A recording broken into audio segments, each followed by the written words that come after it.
I just listened to Solange Cranes in the Sky for the first time in a minute.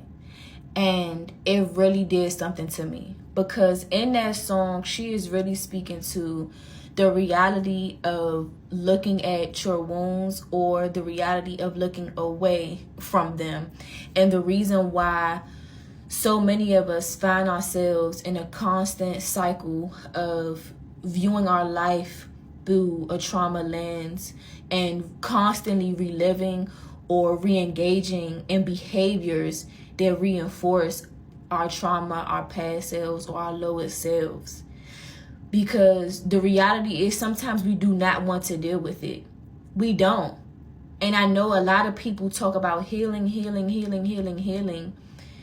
But the reality is that shit is gritty. And it can be very painful.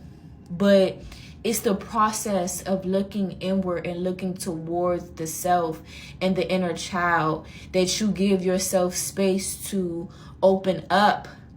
And you see the glory of who you are that's past those things. But sometimes you have to deal with the reality and call shit what it is. And sometimes it's like cranes in the sky and you don't want to fucking look at that shit. You don't want to deal with it. I'm not going to sit up here and act like the process of healing is something that is oh so beautiful, and it's not. That's why a lot of people don't do it. And to me, I think this is a prime example of Black women leading us as it relates to healing. Shout out to Healing Black Women. That album was released years ago.